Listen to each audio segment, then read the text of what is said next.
Hey guys, what's up? We are just now setting up, so give me a moment. I'm getting everything together. I accidentally clicked the start stream button when I was trying to click the schedule, and we have started now. So this shit is happening. I'm just changing. I'm We're doing just it live. fuck it. Um, but let me get this together real quick for you I already guys. follow you on D Live.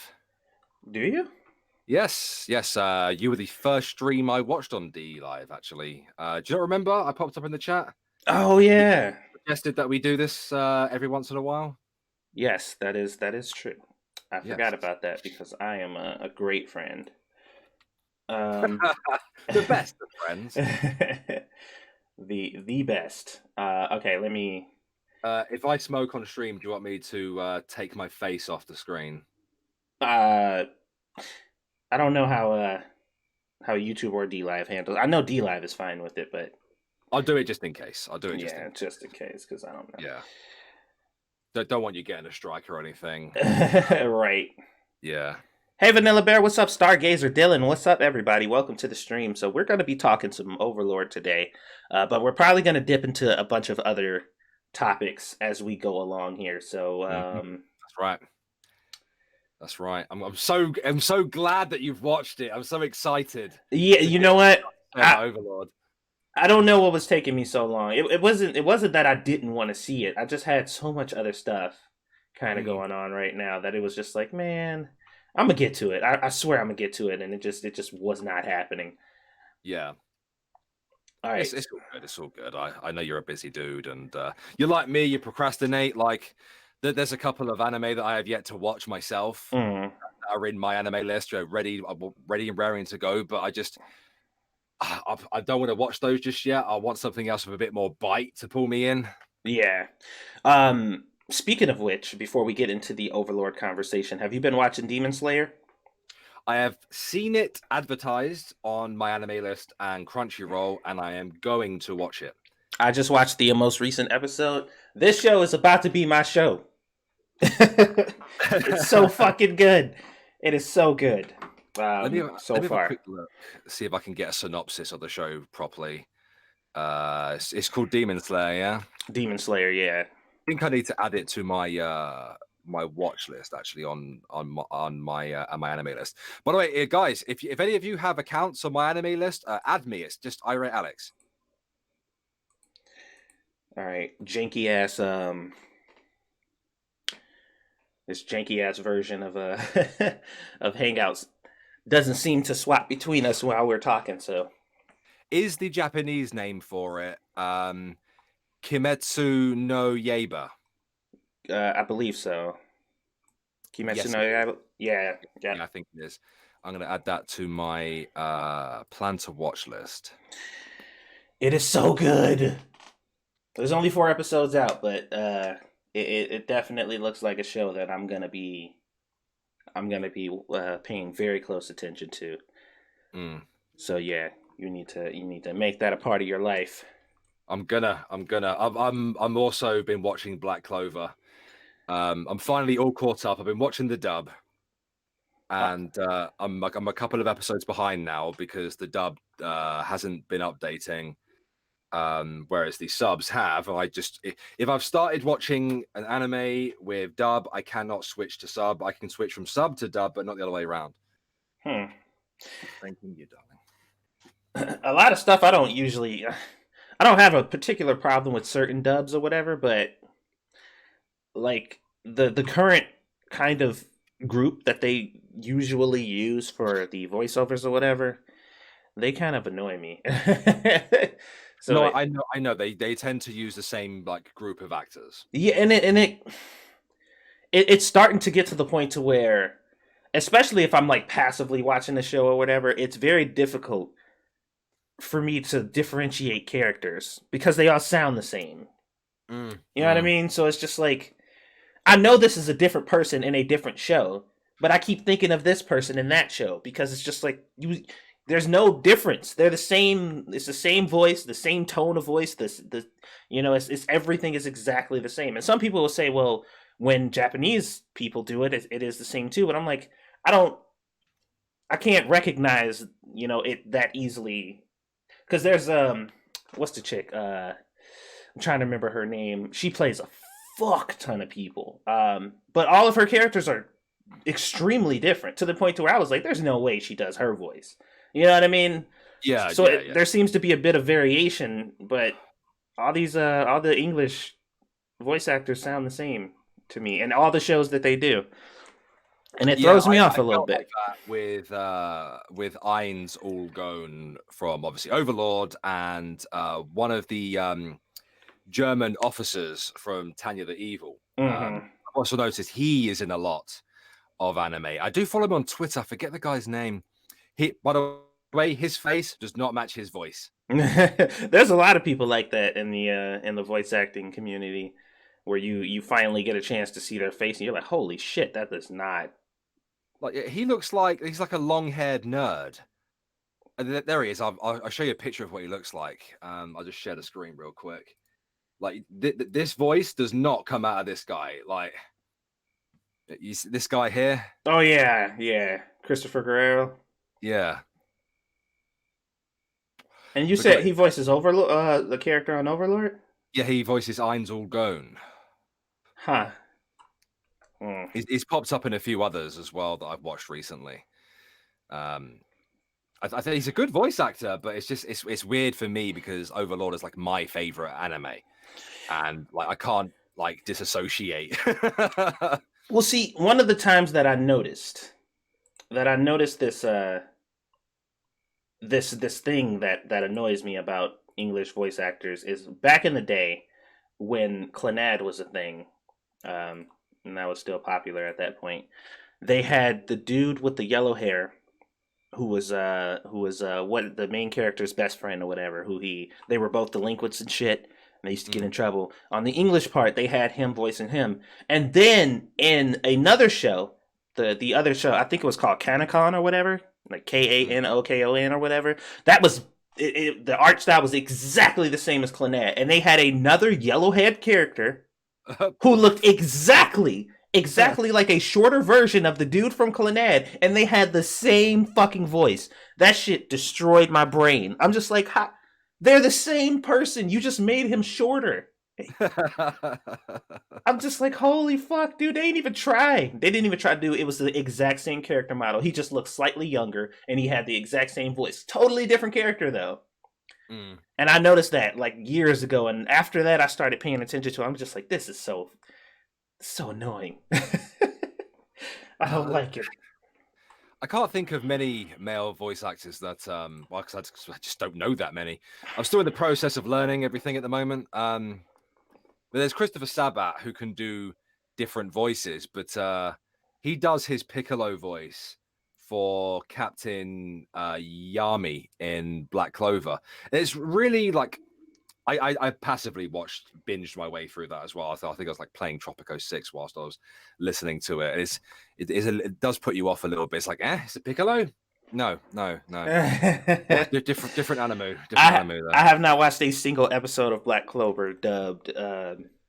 Just because I like when I was watching the Japanese version, I'm like, okay, all the yelling he does is annoying in Japanese, but it's one of those things where you're like, it's an anime. You know, they yell sometimes. This is what happens. I'm like, I could not imagine an English speaker trying to do this regularly. Oh yeah, they do it well as well.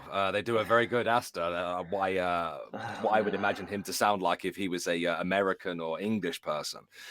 What I like about Black Clover is that they acknowledge the fact that he screams so much that to the point where other characters tell him to stop screaming.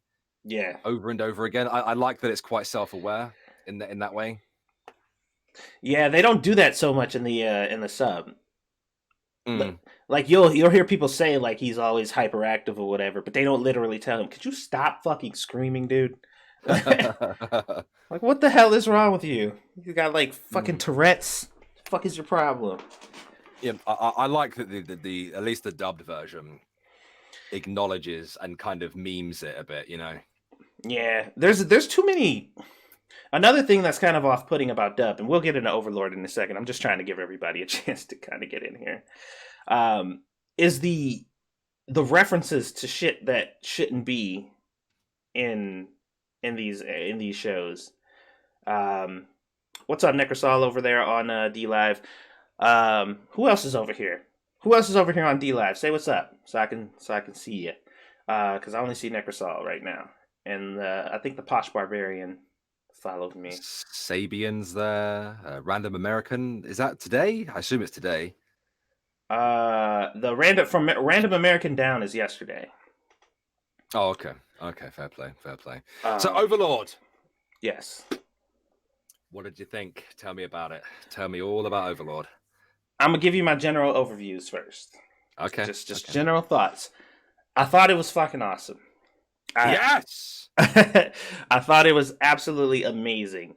There are some themes in this anime that I have not witnessed in other anime similar, especially like there. I've had debates with people on whether or not this is technically an isekai because they're like, Well, it is an isekai. well, they say that, but they're like, he never. There's never any indication or any visibility showing him in another world. Like he didn't. You never see him in that original world. He's just there, and then the show just kind of starts there, and they kind of fake you out like he's gonna go back home wherever home is. But oops, I hit my mic. But he never goes there.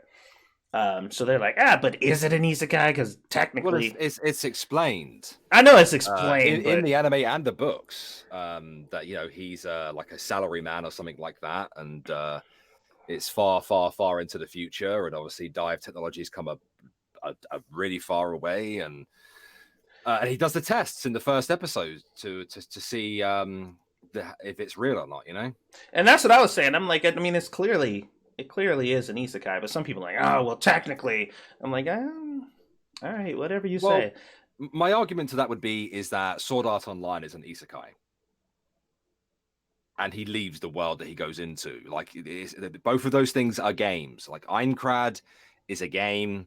The Idrisil or the New World is a game, and they both get stuck in it. But like, obviously, the only difference is that like they're hyper aware of it with Sword Art Online, whereas this could be a dream sequence, perhaps with Overlord, like it or something similar to it. I wonder if we should differentiate, like, being transported physically, like your physical being, into another world, or getting trapped into a video game world. Like, if those should be separated. Yeah, I see what you mean. I do kind of get what you mean, but like, I don't know, what would you call it? Like reverse isekai or something? I don't know. Hmm. I don't know, because like one is more psychological, like your psyche is being trapped inside of another place, and another is you are physically placed into a completely separate world. Well, yeah, uh, that's what I'm saying. I think it is a true isekai because he explains with his inner monologue that he feels different, that he doesn't feel empathy towards humans, like he doesn't experience any kind of like it's not really explained in the anime, but it is in the book. He doesn't have any sexual desire anymore, yeah, like he was saying, like his being seems to be like he has changed, like he's not the same person that he was before, which is very interesting. I think, but back to my general thoughts on it. Um, just the concept itself and the character Ainz as a character was fascinating to me because he was very conflicting and almost contradictive in nature, which was interesting for me to watch because there is a distinct difference between Ainz and the person now trapped within Ainz, so to speak. Um, like a very distinct difference because you'll hear his inner monologues and him freaking out about stuff or whatever, but then when he's Ainz, he's making like some crazy decisions. Like there were some decisions he made in this show where I'm just like, what? How could you just do that? Like that's so fucked up, dude. Like he just Yeah, he's as and I say this a lot, right? And I know it's like, oh, I've read the book, huh? But I've actually got 3 of the books. I haven't read the second and third one yet. But like, he is very different in the books to what he is in the anime. He not different is in as in like he doesn't like make rash decisions. As in he is so much more evil in the books. right. It's so much more grim. and gory in the books than what the anime shows it to be. And you notice that as you go through the 3 seasons, as you go through each arc, his inner monologue and Ain's start to become one. He becomes less and less bothered Yeah, by the horrible things that he does. yeah, yeah. He about midway through season 2, he seems to be more goal oriented, um, Hmm. as opposed to just kind of worrying about why I'm here and what's going on, and I don't understand. Like he once he sets his goal, like this is what I want to do, then a lot of that shit kind of goes away. I haven't read any of the manga, so um, as far as frame of reference, I don't have any in regards to that, but I might start doing it now because if they're going to give me some more details into the character itself, and especially some more of the gory shit, because some of the most gory moments in here were my favorite parts of the show. Oh yeah, yeah, absolutely, dude. I've only read the first light novel. I have not read the second and third one. I think there's like 11 of them in total. I think there might actually be a bit more of them, Mm. because obviously it stretches it a lot out more than what the anime does. And I'm not particularly looking forward to getting to the Lizard Man arc in the books, to be honest with you, because I Mm. didn't like the Lizard Man arc very much. I found it tedious and boring, and it focused too much on them as a group, in my opinion, at least. But yeah, in the books, like you see a lot more, and there's characters in the books that aren't in the anime, and I don't know whether they plan to introduce those characters, for example. You know what? I actually really enjoyed the because the Lizard Man arc kind of gave me that uh slime sama feel.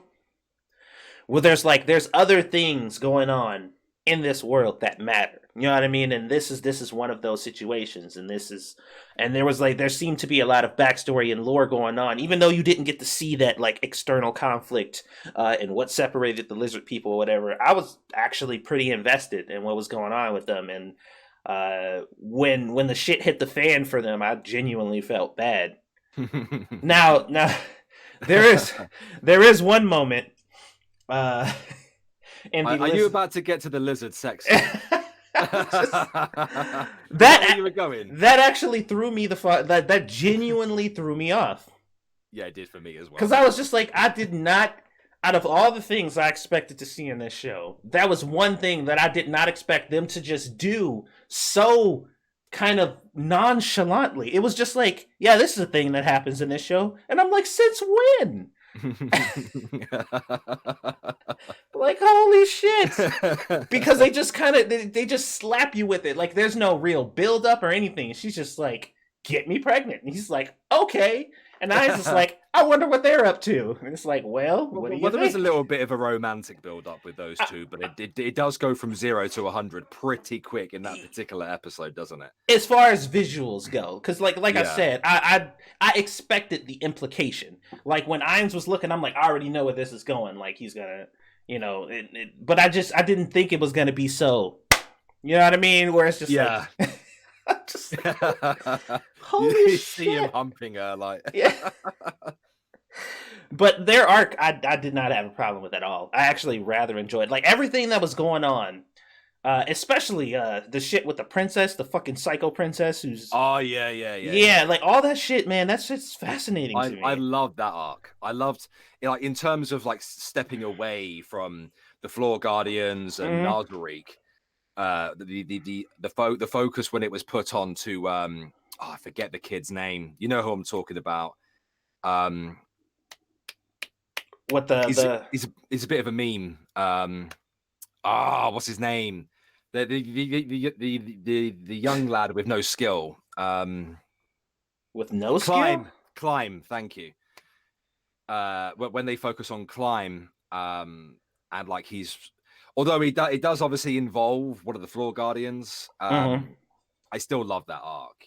I thought it was fantastic. Yeah, and you know what I really fascinated. Okay, so by the way, guys, just in case you have not seen Overlord, I do plan on spoiling shit and talking about things that happen in the show. This is an Overlord discussion. If you have not seen it, I'm sorry, but like I can't gush about this show unless I talk about specific things. So, fair warning. Um, but what I really enjoyed is the chick. and the little sister who Ainz originally saved. Ah, yes, yes. How organically her influence has just kind of skyrocketed. It took 3 seasons to get to where she is in about, I don't know, maybe 12 arcs to get Right. to that point. And Yeah. that's crazy, but it's so insane because she is unintentionally one of the most powerful people in this world right now. Oh yeah, by the end of season 3, she could pretty much fuck anybody up. Like Yeah, she can she could literally invade. stage wars. The only kingdom I don't think that she would probably defeat, of course, is the slain theocracy. I don't think that she'd beat them, but everybody else, if she was to march into Irantel, um, or the other one, I think she'd wreck them. Oh yes, she has a fucking army at her front door. Like what? Now the only thing that I was a little concerned about is I'm like, okay, now they're already kind of struggling just getting all the basic necessities to kind of take care of all the people here. Who the fuck's gonna feed that army? I know, right? I was just like, who the fuck? I mean, yes, they could probably just like utilize the nearby forest or whatever. They go clear that bitch out. Like there's no way they're gonna be able to sustain unless they expand on some slime sama type shit. You know what I mean? Like because that little place is not gonna house all those people because they it wasn't a temporary summon. Like they're not going anywhere.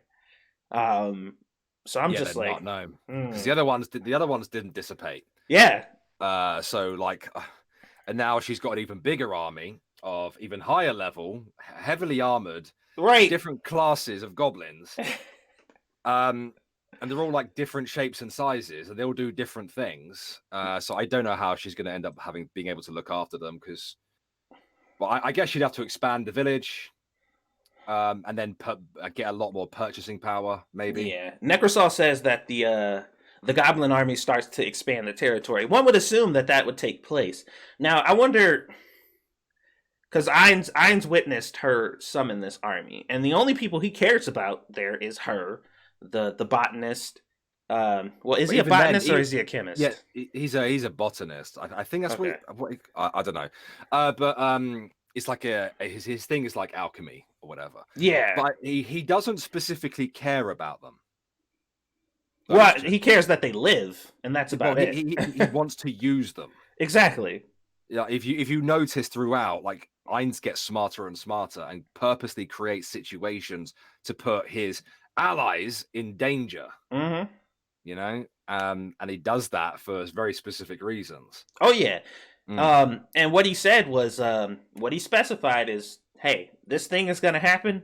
There's gonna be some shit. People are gonna die. As long as you make sure this person, and that person doesn't die, I don't care what else happens. Everybody else can get fucking murdered. I don't give a shit. As long as these 3 people stay alive, we're good. And I'm just like, man, that's what really got me though. This is one of the moments, one of the more influential moments where I was on the fence about Ainz. Was you remember? I think it was in season 3 when they infiltrated his castle. Oh, you mean the workers' raid? Yes. Yes. The moment when he told that chick that she can leave and gave her the impression that she could leave. And the conversation that ensued after she found out that she could not leave, that shit fucked with me. Like I felt genuinely bad because I'm like, that's truly evil. That is like some next level evil right there.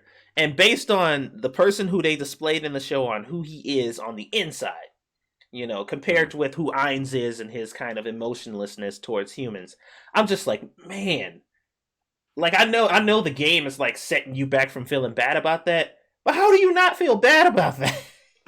Well, I've not read the book where the worker invasion happens, but I have heard about it.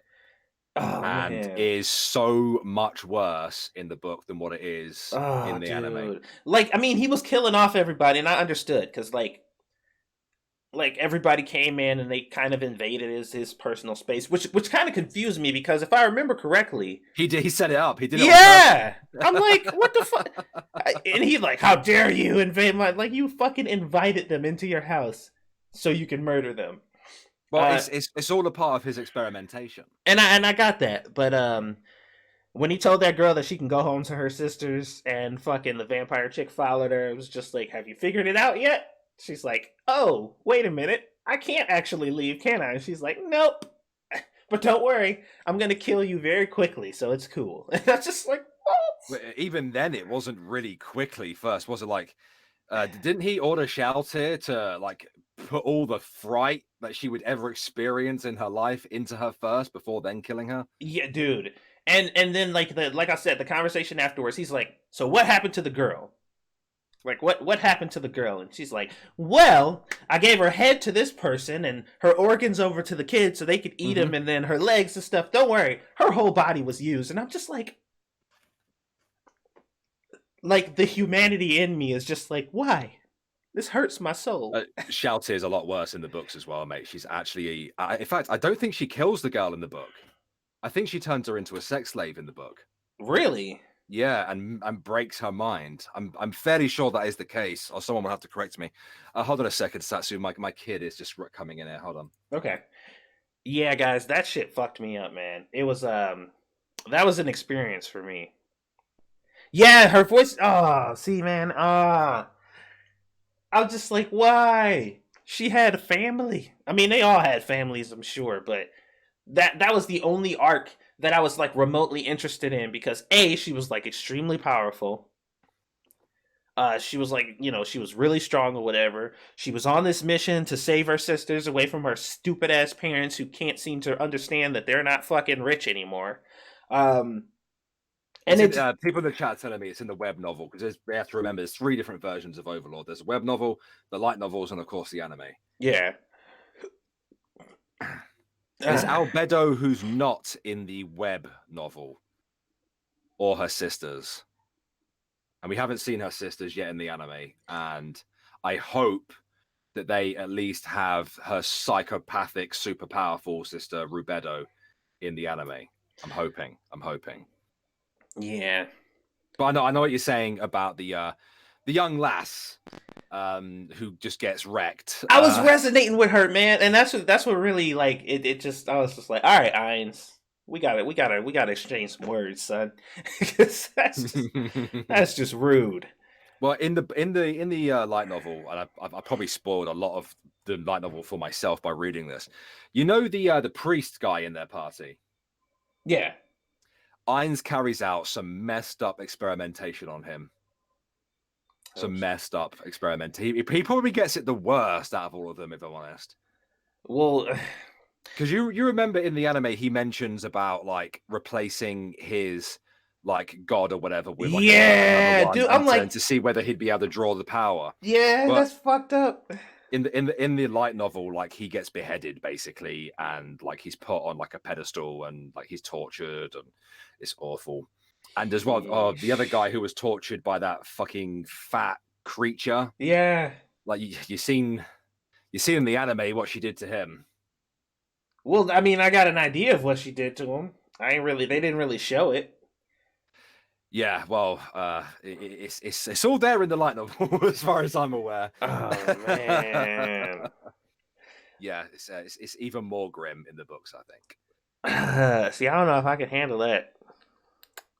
I'd have to check it out. But yeah, man, it's the sister spends years as a slave before she is killed. Huh. They didn't imply that in the show. It seemed like they nipped that shit in the bud quick. and equally distributed her out throughout the I need to get this light novel. Yeah, me too. I think I need to pick it up. I need to start reading again from the second one. There's some great art in there, by the way. Where do you read yours? Because I use I get mine hard copy. I'll just show you the first one. So they come like this. They all look very similar to this, and they include the stats of each floor guardian and Ainz himself. Oh, nice. And they have art as well that pops up every so often. Oh shit, that's legit. Yes, I'll just find another one for you to give you an example. There you go. Here, it's not Mare, it's Aura. Picture of Aura for you. So some really fantastic art in these. Really. I think it's great. I think it's definitely worth getting as well. I also like that they have the RPG stats of each person as well, which is good.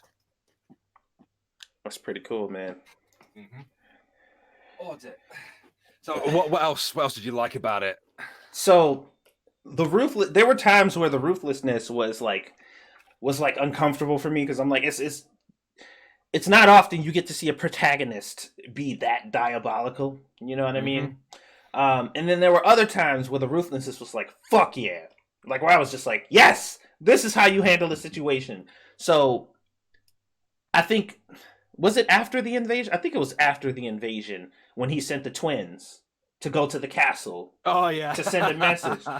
And that whole scene just had me fucking. I was like, man, that's some gangster ass shit. He literally walked up and said, "Hey, your people was found at my house.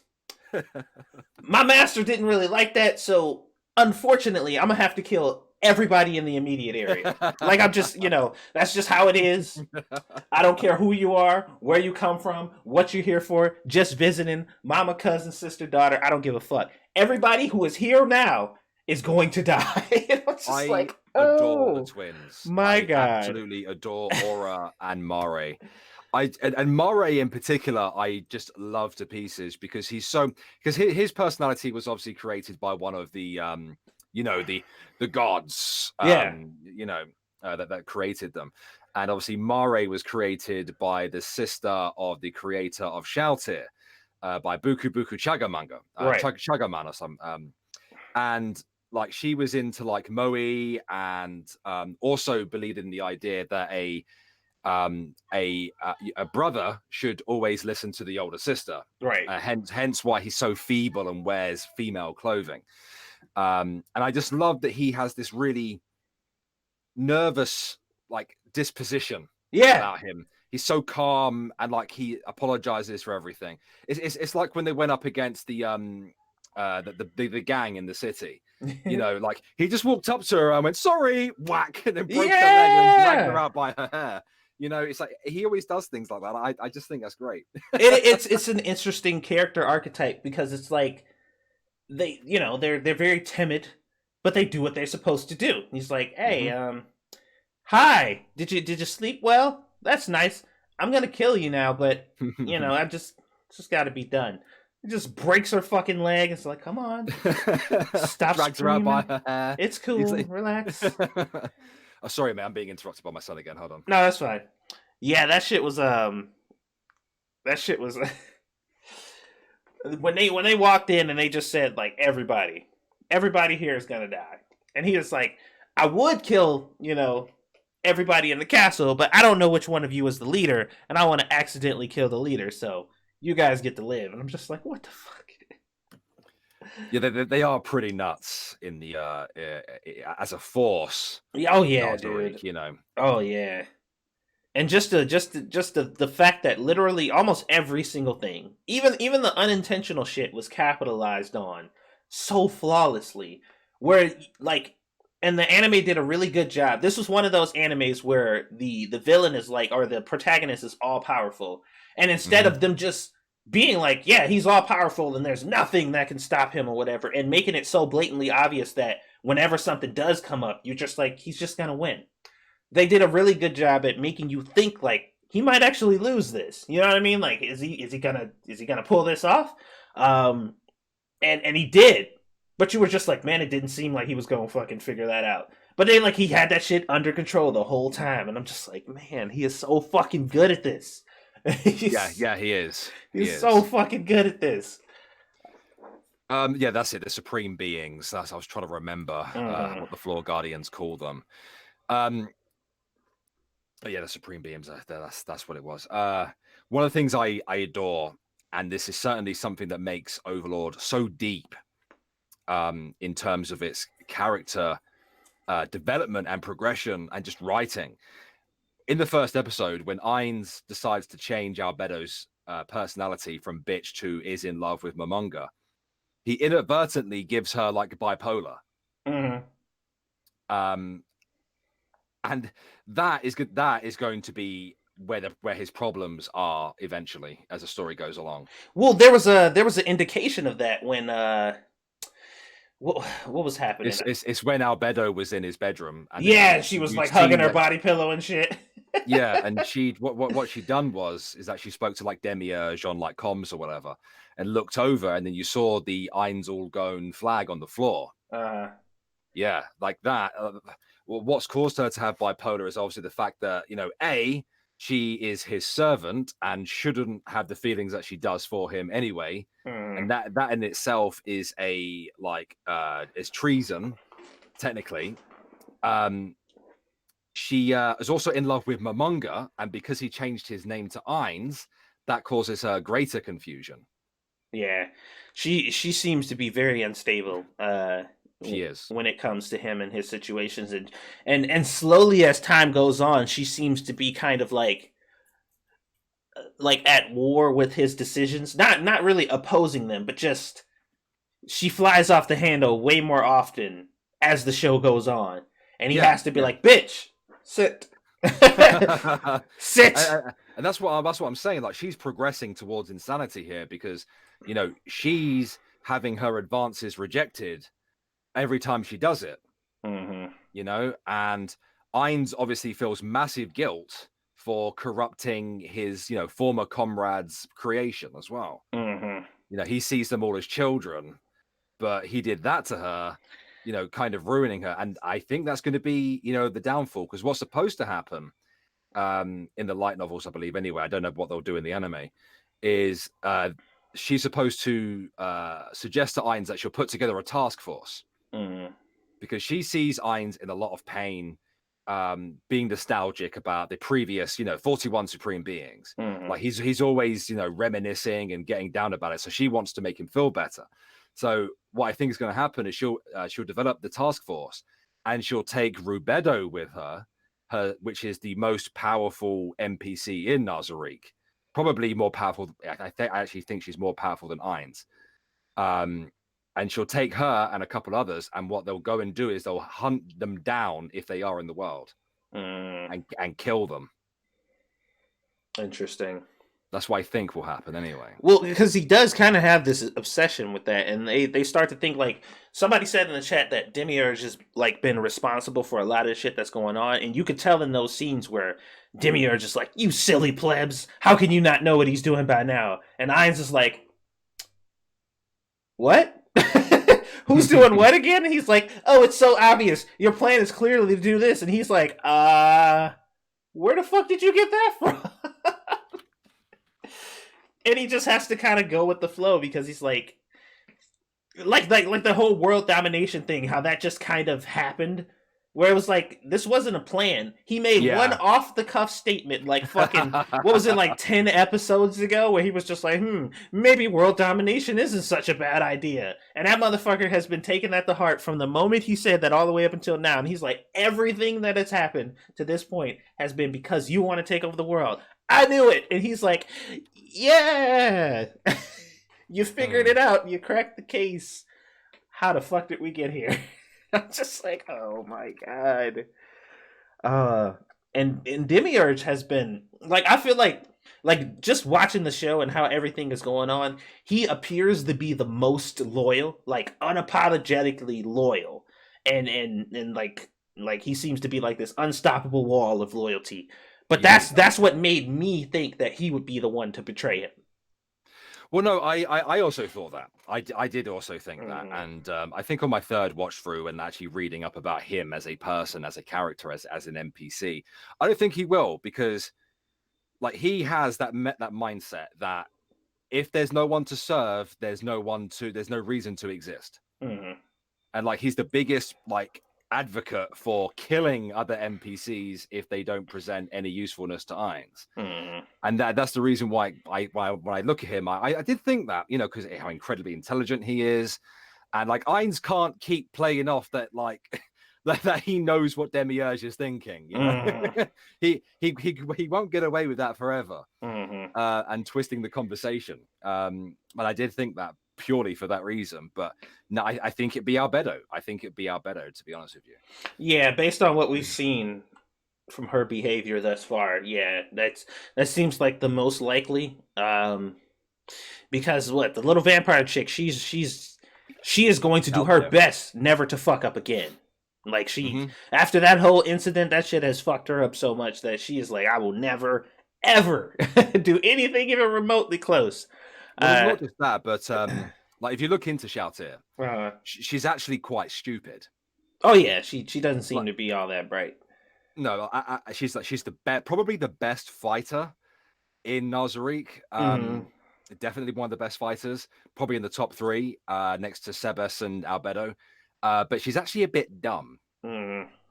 Um, any other character? Aura and Mare certainly would never do it. And if you read the first half of the first light novel, you see how concerned and anxious Ainz is about maintaining that loyalty. Hmm. You know, he's like really, really, really scared about losing their loyalty and coming across it a certain way. Yeah. Which it doesn't translate well into the anime. I personally felt, but you only have so much time each episode, I guess. Yeah, yeah, you gotta shave some stuff off for lots of other things. I noticed that a lot when I was reading Domestic Girlfriend versus watching Domestic Girlfriend, because there's a huge kind of where they literally will take full segments out because they're just like, we don't have time for this. Mm. But yeah, the the part that the most gruesome part, or one of the more gruesome parts, is when he killed Clem. Oh yeah, that was a great fight as well. That was fucking. It was so satisfying because like taking a person that powerful, like as powerful as Clementine was, and and literally snuffing her life out by squeezing her just to death. Hmm. And in the slowest and most embarrassing way a person like that could possibly die. You know what I mean? Yeah. It was glorious. I'm like, he took everything, all the experiences that she's been through, all the people she's killed, all the confidence that she had, and just squeezed it out of her until she was no more. And I'm just like, holy fuck. There were many aspects from that fight that I really liked. Both when I forget her name, Gamma Narbarel. I think that's how you pronounce her name. Mm-hmm. The maid. Was obviously fighting the dragons Yeah. and was obviously holding back. And obviously, Ainz decided to jump into his alter ego, Lord Mormon, and like it's pointed out to him that he's just swinging those swords around like just like an amateur or whatever. Right. And of course, like she realizes she done fucked up when she gets too close to him, and then she crushes her to death. But I like that is pointed out to him. Like he gets criticism even on the battlefield. Oh yeah. You know, even when he joins up with those with that adventurer group, and they go and kill all the trolls and goblins and whatnot. Even then, it's kind of mentioned. Yeah. Yeah, Yeah, it's that was extremely satisfying.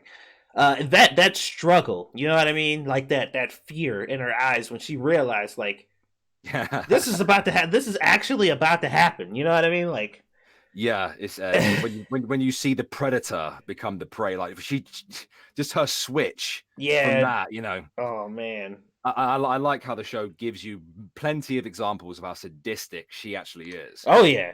And how powerful she is in terms of their world. Yeah.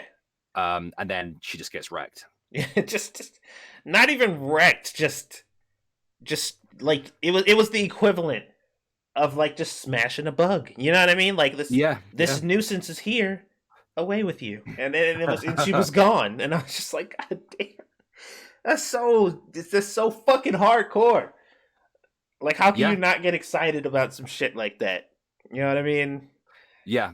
I never grew tired or bored of watching like the enemy NPCs throughout the entire season.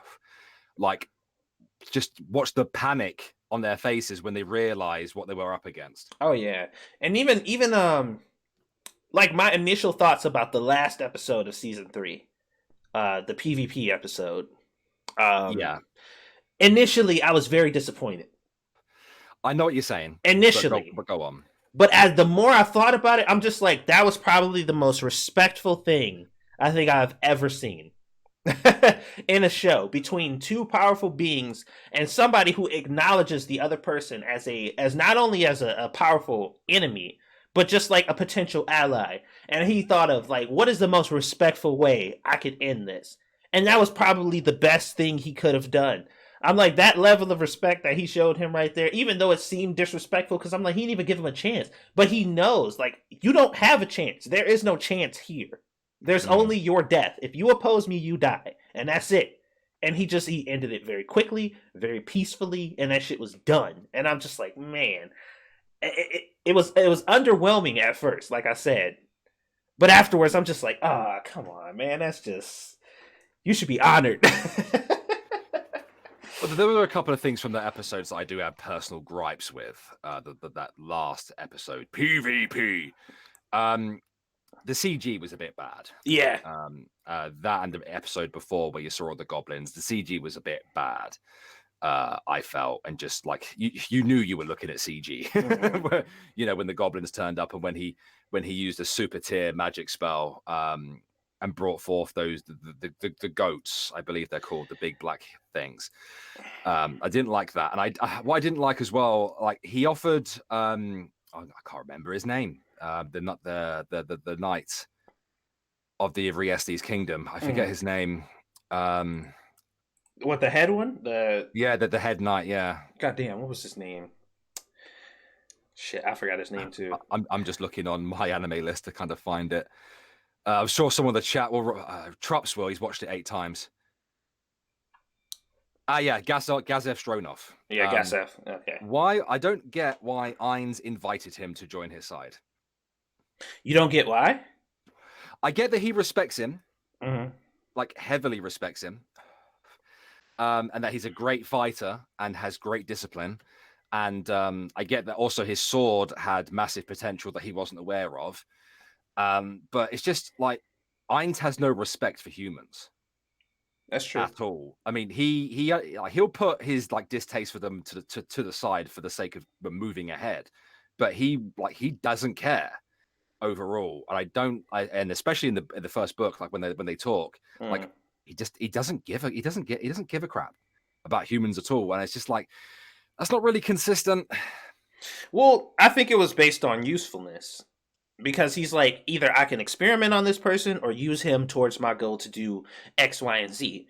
Outside of that, he doesn't even need to exist in this world. So you either join me or die. So I figured you could be useful. You could be a useful experiment. You could be a useful ally. You could be useful in all kinds of ways because I acknowledge you as powerful. I acknowledge you as loyal. But if you're not going to be any of those things for me, then why are you alive? The only way I could see it, and I obviously, as you see after when he beats the lizard men and he takes Hamsky into his custody and like makes them join forces with him, he has them training to see whether they can get stronger as part of his experiments. Right. Just like it's never, I can't remember in the anime whether it's ever said that you can improve, like level up as you would like in the original game. Yeah. I can't remember it ever being said that that was a successful test. Yeah, I don't think they ever really. I mean, I know they were talking about how Hamsuke, his improvement overall, and the fact that he was getting stronger, but like by what metric, I don't know. As Trups points out, you can't level up, but you can gain martial skills. You can certainly get better at your skills, as is shown when Sebast teaches climb. But in terms of actually getting leveling up as a character, I'm not sure if you can do that or not in that world. Yeah, they didn't really go into detail about that. And the only real metric that they were really going by, like LP said, was the magic tiers. Like that was very established in the show, where they're like, yeah, you can do this tier of magic or that tier of magic, and it was like a very clear line of what's powerful and what's not. But as far as the skill, there was just skills in the show, and there wasn't really this is a high tier skill or low tier skill. Everybody just seemed to have these skills if you were a fighter. Yeah. So I don't know. Joyza Sora points out what Evil Eye said, and it's a conversation between her and Climb in the bar, just after Climb is basically sexually molested. Yeah. But she mentions that you can learn magic, but it requires some kind of awful sacrifice. Hmm.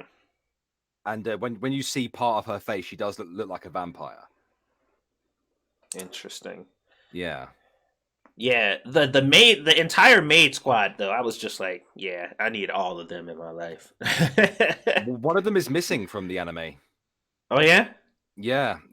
There is a head of all of them, and her job is to protect one of the areas on one of the floors in Nazarick. Mm-hmm. And I can't remember her name either. Oriole Omega. Yeah, I think that's the one. Who's missing from the battle maids. But you wouldn't want all of them in your life, surely. One of them's a bug. Uh, I like her protecting my life. Yeah, I don't need her to be directly involved. That fight with her was pretty legit though. I thought that was pretty cool. Yeah. That whole situation. Um, Now, what really confused me too is one of the maids I mistook for the chick that Ainz gave the potion to. Like for a while throughout the show, I thought those were the same people, and I got really confused. Who are you referring to? You remember the chick who Ainz knocked? He knocked over her potion or whatever when he was in the bar because they were starting shit with him, and he gave Oh her yeah, that yeah, red yeah, potion. yeah, Yeah, I mistook them two. I mistook her and the chick, the red haired maid, uh, in Ain's place. I mistook them for the same person. Lupus, yeah. Yeah, Lupus Regina. Yeah. Regina, I think it's pronounced. Yeah, I like her. She's in my she's not best girl from Overlord, but she's one of the best girls, in my opinion. By the way, guys, I am horrible with names. So am I, mate. Just Don't worry yeah, about I really like. I get invested in these shows and I really like them, but it's so many. I watch so many shows. It's hard to remember names sometimes. So I give like vague descriptions. Um, but yeah, so I wonder if they're gonna really do anything specific with the whole princess and her little puppy. And I'm Well, saying puppy specifically because that's basically what he is. it's mentioned in the anime, but it's not explicitly said. But the princess has a secret alliance with Nazarick. Okay.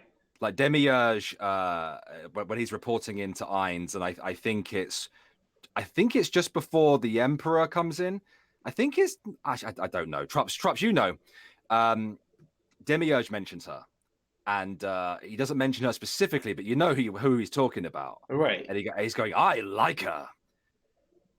And actually, as far as I know, in the books, although I've not got this far yet, the princess becomes quite good friends of Albedo because they have something that they can. What's the word I'm looking for? Yeah, Princess Renna, that's the one. Like she finds common ground with Albedo because Climb doesn't have that over attraction to her, or at least doesn't show it anyway. And of course, it's the same thing with Ainz and Albedo, and they do become quite good friends. So, yeah.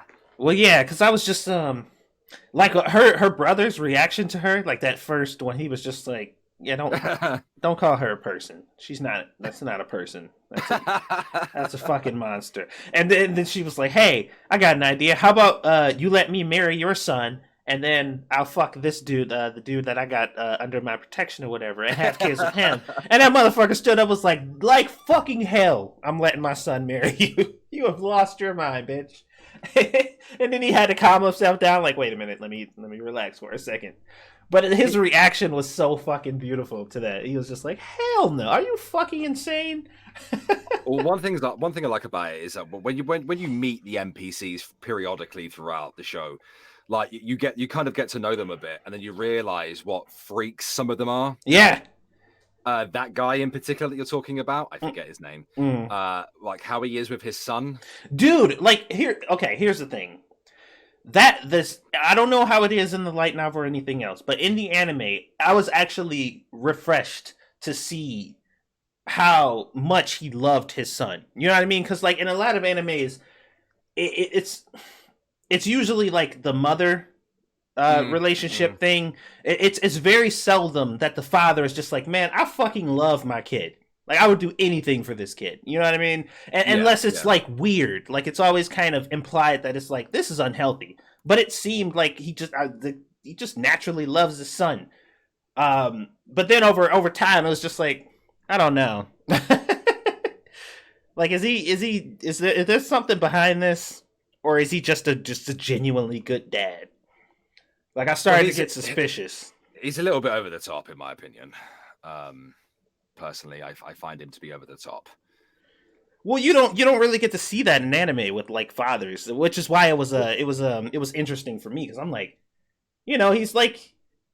he's just playing with his son. Like his mom's like, hey, what's for dinner? I mean, like tell him what's for dinner, and then she told him. He's like, hey, I was supposed to tell him. He's like, oh shit, oh well, sorry, I forgot. Why don't you tell me? Like it was just this kind of Yeah, genuine. but it was his psychopathic reaction.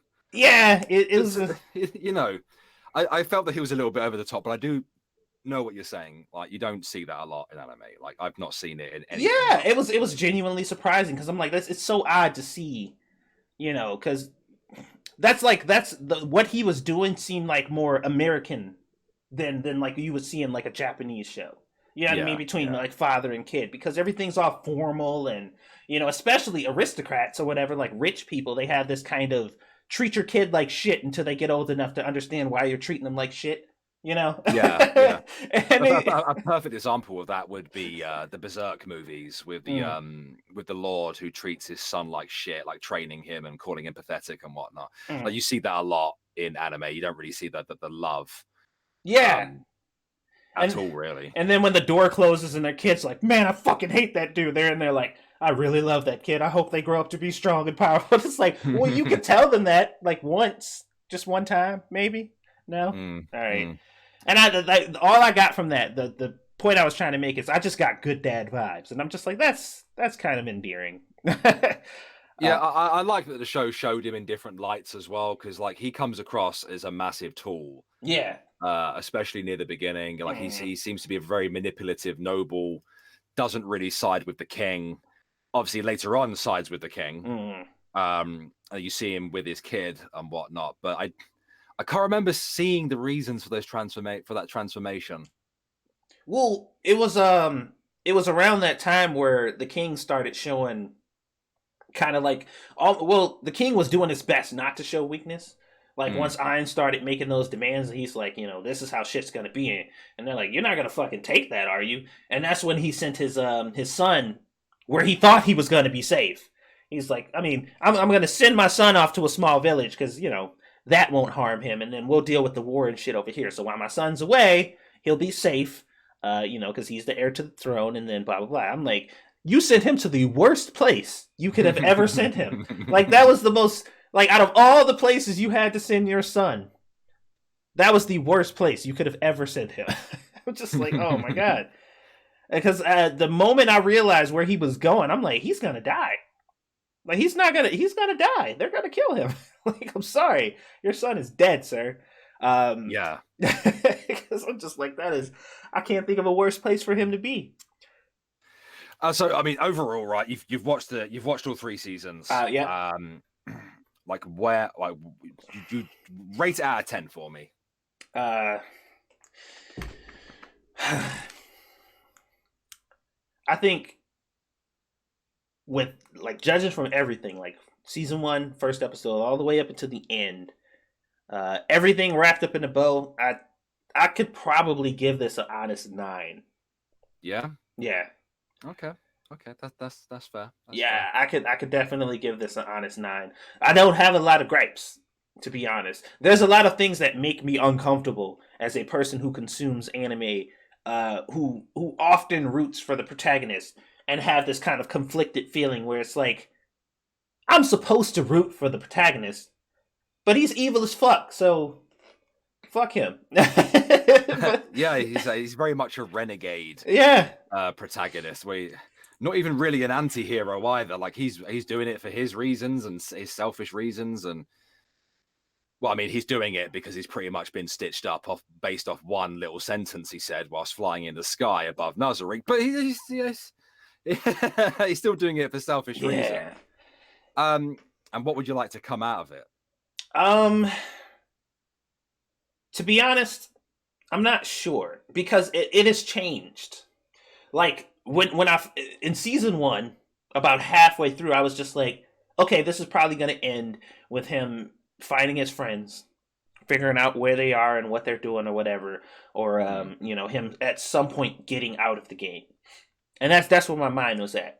And then halfway through about season 2, I'm like, I'm very interested in this concept of world domination. Like, I want to see him like end up at the end of the show being like the ruler of this world. Like, I control and I own everything now. And at that point, I had almost completely forgotten about the friends. Like, at this point, I'm like, I don't give a fuck about the friends anymore. And now there's kind of a part of me that wants me to see him defeated in the end.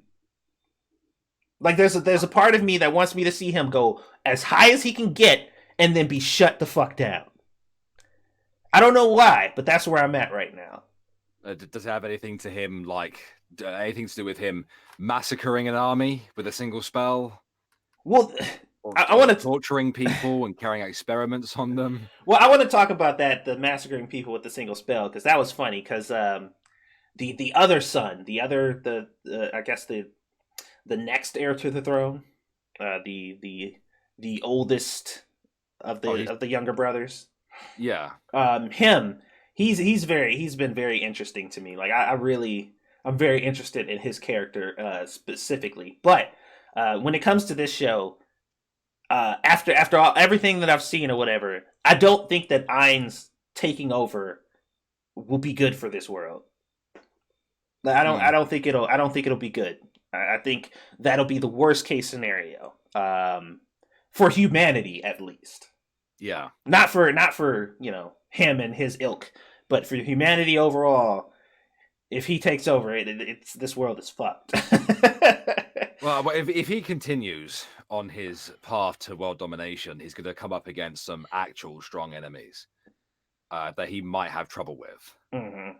Of course, there's the dragons that he has to worry about, and the slain theocracy's elder dragon, which you saw in the anime. They are like the most powerful creatures in the world that they're in, and they obviously have the slain theocracy, and obviously the slain theocracy understands the concept of a world item because they use one on Shoutir. Right. And if they have any more, and because they're so they're zealots, they're religious zealots, they probably stockpile all that kind of stuff. So they've probably got others, and I think that might cause him some problems going forward.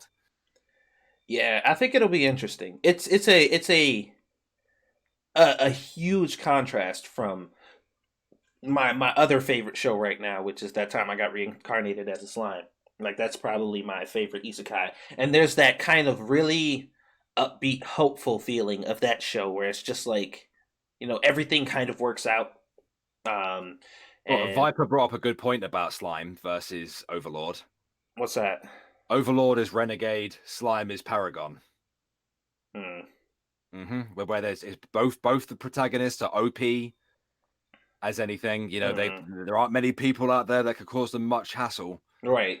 And they obviously go different ways about it. He's basically like in Rimaru's like kind of, I wouldn't say world domination, but he's certainly like making alliances and expanding his town into a city. Yeah, it's a benevolent growth, as opposed to this whole, I don't give a fuck about human beings and I'm gonna kill them all. And there's a very interesting tonal shift between the two, where it's just like hopeful and happy and grim and fucking horrible. Where it's like, if Rimuru decides to, like, if he ever becomes like leader, like I feel like if he used his strength for whatever reason to become like world dominated, where it's just like his influence has gotten so incredible, it'll be it'll be like an unintentional thing based on all of the good deeds that he did. He will just have unintentionally created this world where he Yeah, is the most yeah. powerful, and he will do his best to try to make sure that the world prospers as a result of that. And he will take that responsibility seriously.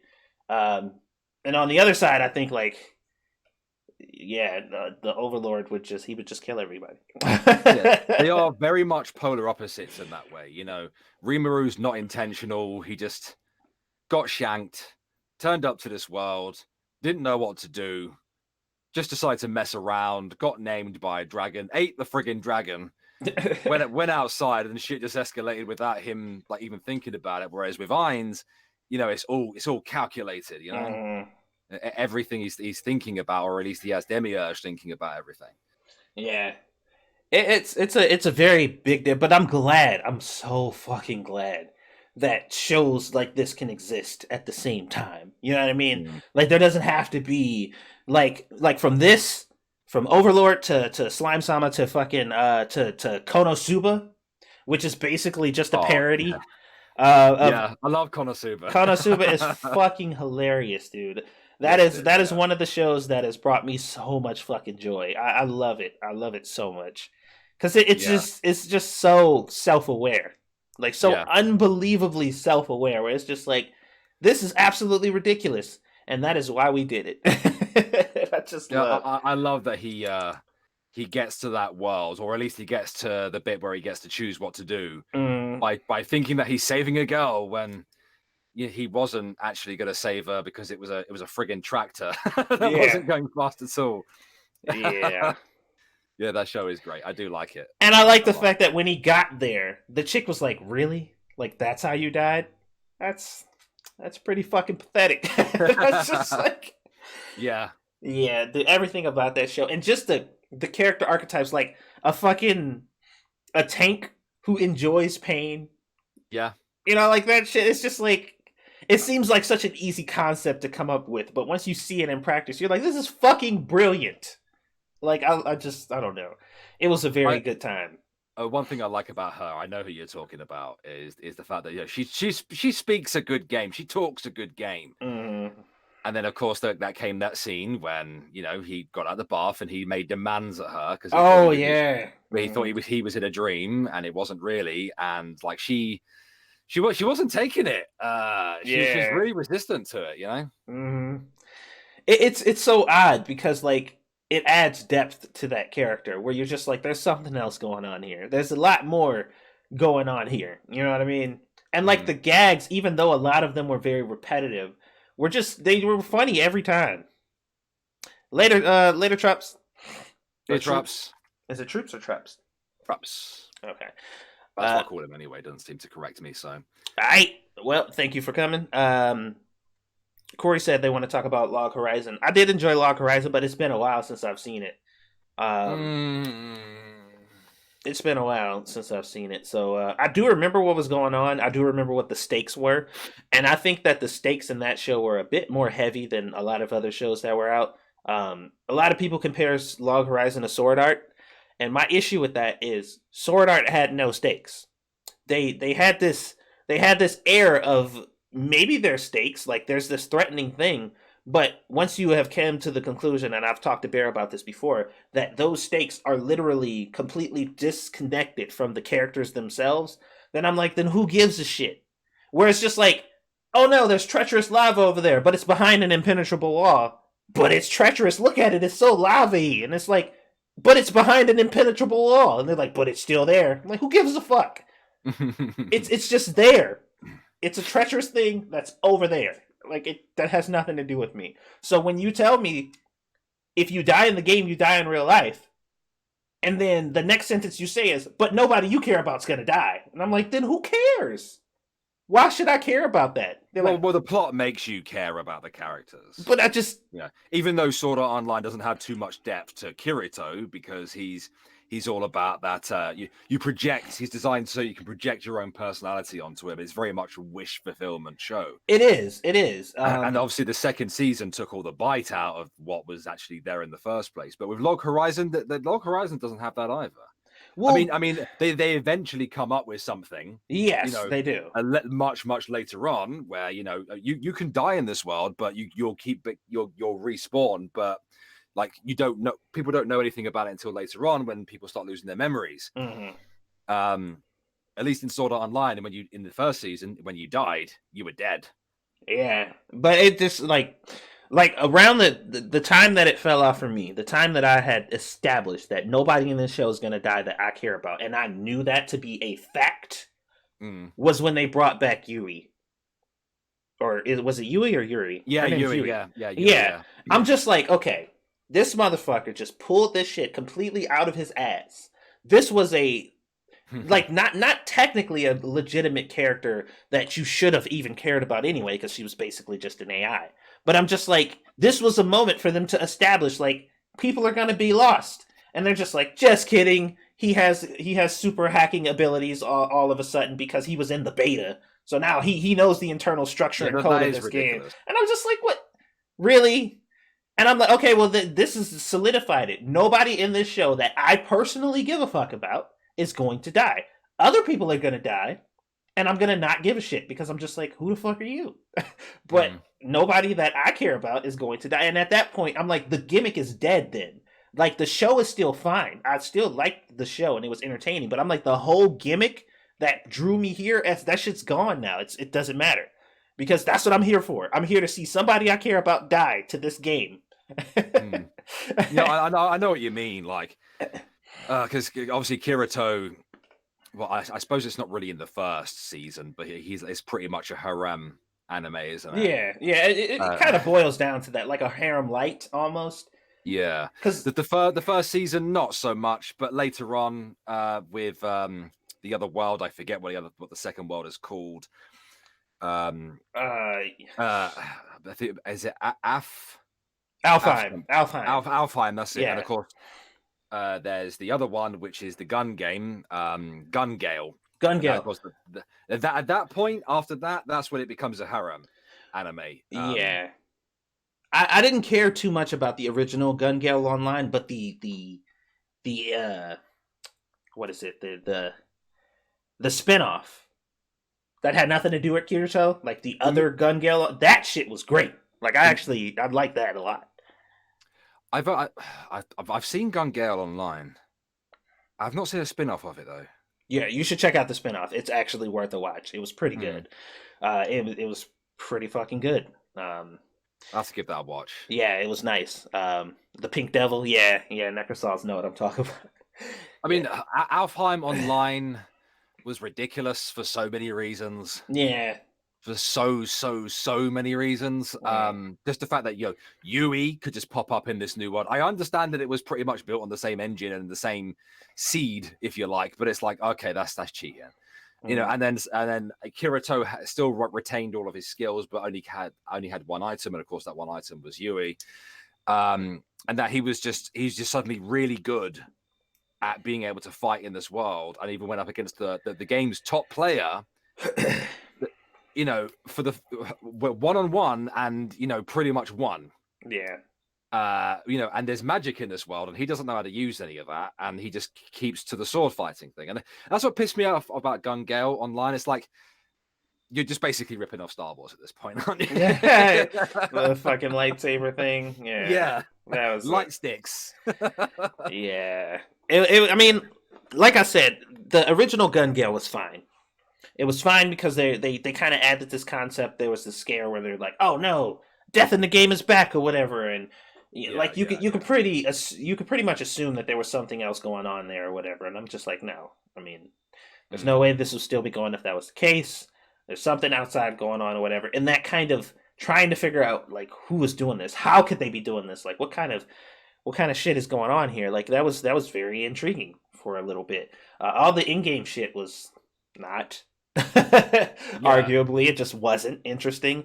But what I really liked about the spinoff is it was about the game. Like yeah, like the game was an afterthought pretty much in the original, but this was actually about the game, and you found out shit about the game that you did not know before. Like the fact that your real life experiences translates into the game. Oh, really? Yeah. So, for example, there was this group of soldiers or whatever that in real life, in their spare time, rock climb. Like it's just what they do for fun. Yeah. So that was a skill they retained in the game because they know how to do it in real life. So the girl was like, hop in the vehicle and drive. And she's like, I don't know how to drive a car. It's like, oh, you need to actually know how to drive a car to drive a car in this world. Oh, I like that. Yeah, Yeah, if you I don't know how like to that. drive in the real world, you can't drive here because you don't know how to drive a car. And I was like, that's fucking cool. That's actually legit. So some people were getting like advantages based off of their real life experiences. So one of the gimmicks in the show was that if you watch the original Gun Gale, there's the little reticle that moves around, and they're like, as long as you're Yeah, within yeah, that yeah. circle, you have a certain percentage or whatever. If you were an actual sniper, like if you could shoot an actual sniper in real life, that shit did not matter to you. Oh, that's cool. I And like I'm like, that. dude, that's fucking cool. Like, that's fucking awesome. That is an interesting concept to put into the game where real life experience affects the gameplay. Mm. So I thought that was interesting because there was this one sniper in the show who was fucking people up, and they're like, how is he hitting people from that distance? And like, that motherfucker's a trained sniper. he actually knows how to snipe people. Yeah, I so like that a lot. Yeah, yeah, that's ideal, really. and it brought me, it made me give a fuck about the game itself and a lot less about the external shit. That's because there's little external struggles, but it's all slice of lifey shit, you know what I mean? Mm. Because the concept is like the girl is really tall, like extremely tall in real life, so much that she stands out in public. So she made herself a little lowly character in the game, and it makes her feel good because she's like, oh, she's so short and cute, and I wish I was like that. And that's kind of her external struggle outside of the game, is her coming to terms with socially dealing with life. Oh God, you scared the fuck out of me. Um, what's up, baby? And trying to figure out, she brought me foods. Hey. Say hello. I'm streaming. Hello, British Bring bear. bring in the pregnant Hello. pregnant belly. Wait, oh. Hi, Squishy. Hi, baby Wait, Squishy. guys in here. All right. Yeah. So I thought that was I thought it was interesting. It was an excuse for me to really get into the concept of Gun Gale Online as as a game Yeah. itself, and I was very interested in that. Which was, like I said, a huge departure from when I was watching before. Because I'm just like, just tell me how the fuck they're doing this. Like, I don't give a shit about this tournament. I don't care who wins. It doesn't even matter. Like, Kirito's gonna win because he's always fucking OP and doing some shit he shouldn't fucking be able to do anyway. So whatever. Yeah, yeah. I would say the one thing about Ordinal Scale, the Sword Art Online movie. I don't really want to get into the movie. I need to watch it again, really, to kind of get the meat out of it, to be honest. But I know that a lot of people don't like it because a lot of stuff in it doesn't make sense. But I love the fact that they had floor 100 from Minecraft Oh, you finally got to. in the movie. Gotcha. And that was good to see. Even though they were all coming in as like fairies from Alfheim and Gun Gale like avatars, and it was over the top and ridiculous, but I still enjoyed that. Yeah, I hadn't seen the movie because I'm just like, do I really want to be disappointed on that level? It focuses very heavily on Asuna. Yeah. Well, you know what? Speaking of that whole separate arc that they had in Sword Art, probably my favorite season of this entire, like, anything Sword Art related. My favorite one was the story about the chick who was getting ready to die. Ah, yes, I know exactly what you're talking That about. shit Yeah. punched me right in the feels, man. That was a good fucking story. Yeah, I agree. And it really connected with me on a gaming with friends and people who you genuinely care about level. You know what I mean? Yeah. That shit, man. Yeah, that was so good. It kicked me right in the feels box, that one. Yeah, it was a great fucking arc. Necrosol agrees. Man, and I was like, I was genuinely, I had this. I don't often have, or at least not lately. A lot of anime used to do this to me back in the day, where after you watch it, you start thinking about life. You know what I mean? You're just like, man, I need to. Fuck, this is really getting to me. Like, Clannad did that to me. School Days did that to me. and Baby Steps. Those are the three anime that I could say probably affected me the most emotionally throughout my life. Clannad for obvious reasons. Um, Mm. Baby Steps because Baby Steps is the reason I'm still a YouTuber. Like that is probably one of the most inspirational anime I think I've ever watched, and it is the Baby reason. steps. Yeah, It's called Baby it's called Steps. Baby Steps. Split into there it is, 2014 and 2015. Mhm. The tennis. Yeah, believe it or not, dude.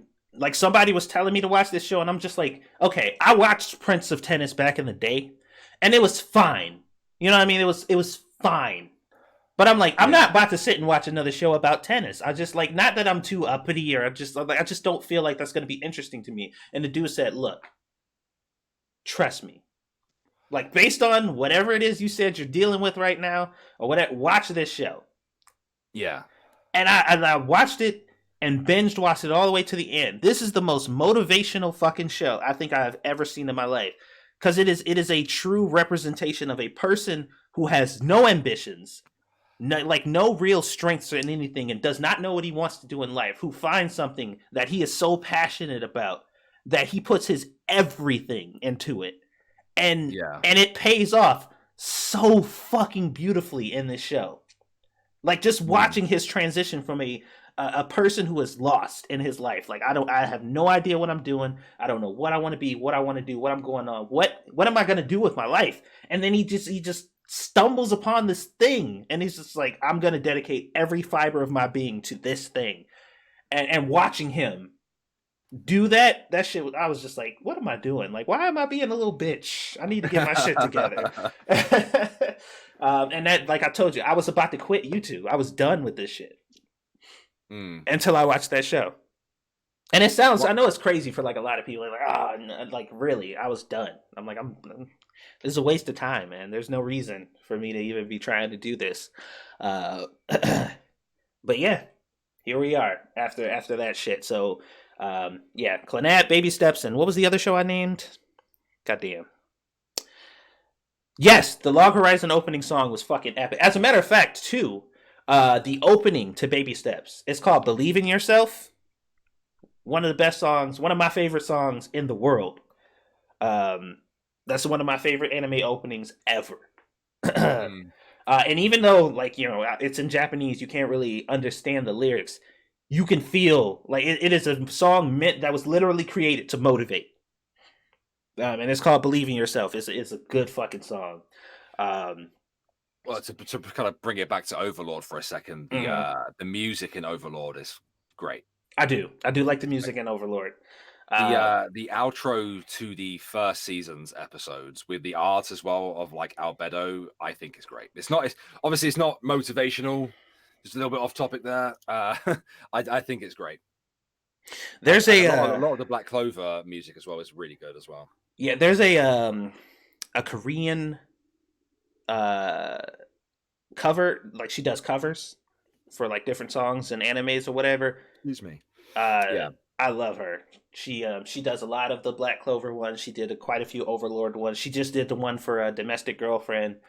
Um, she can sing. It's her name is Raon, Raon, I believe. Hmm.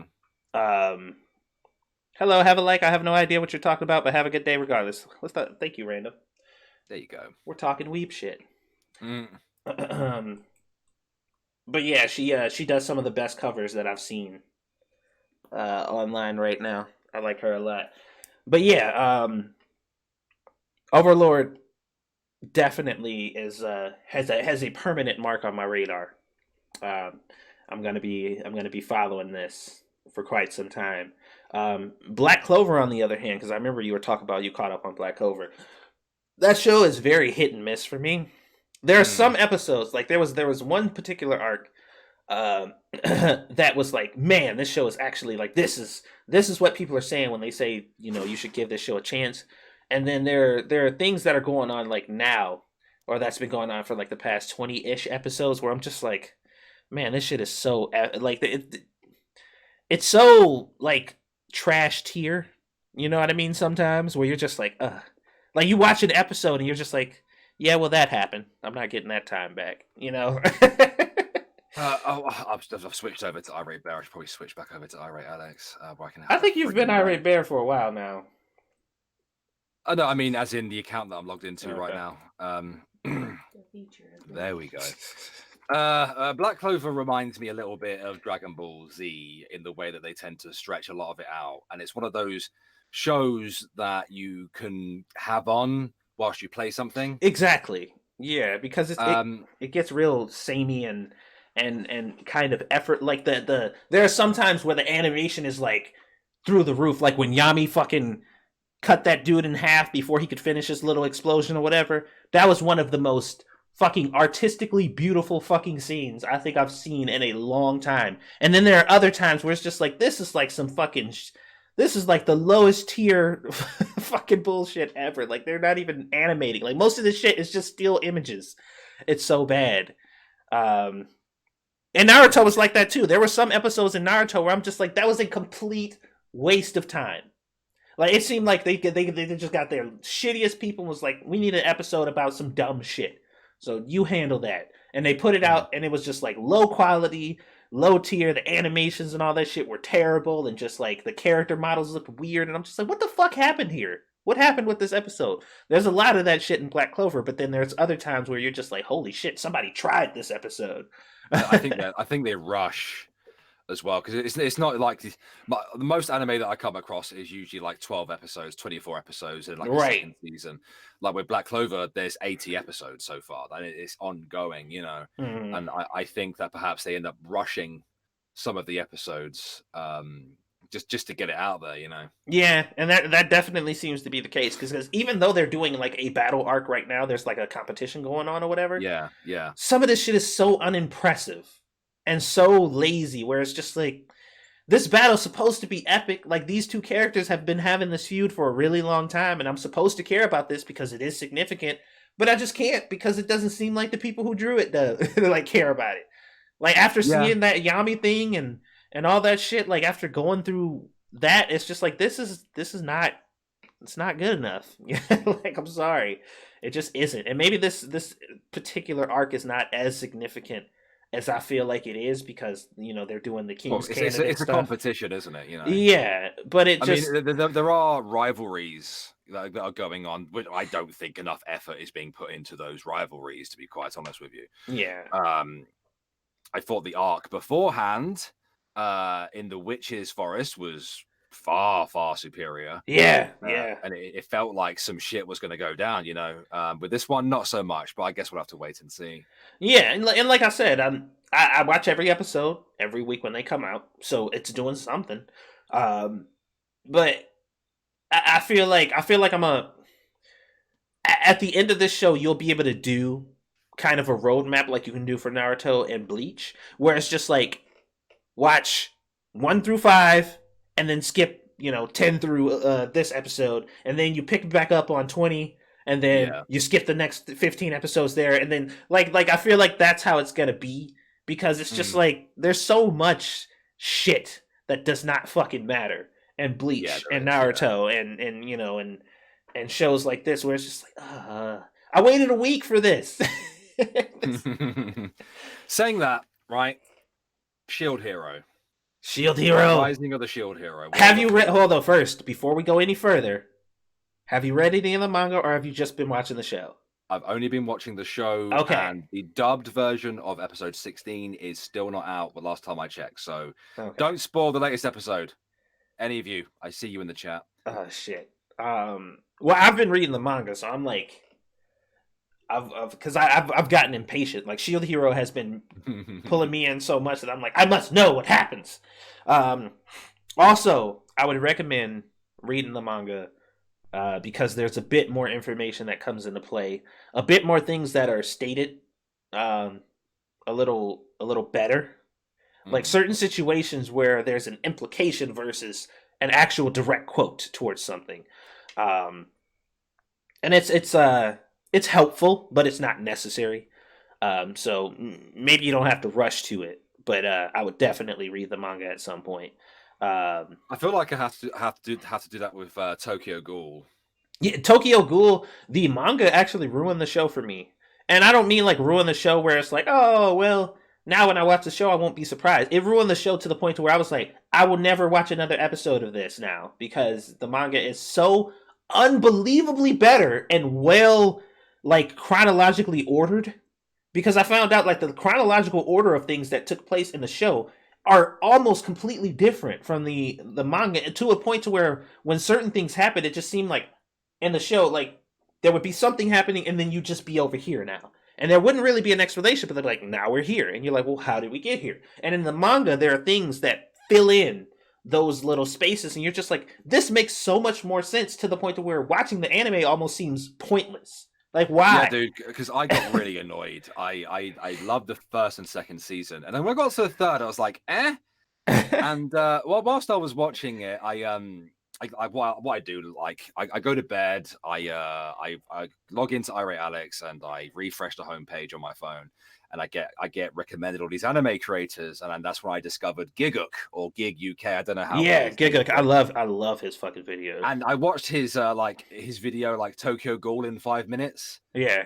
and he, like it's mentioned about 3 or 4 times in his like little abridged like comedy take that it will make sense in the manga, Uh and huh. yeah, I bet it bloody well does as well, because season 3 and season 4 was a labor for me. Mm. It was just hard work because I was like, this is some confusing shit. Like how did like Kaneki get to where he is right now?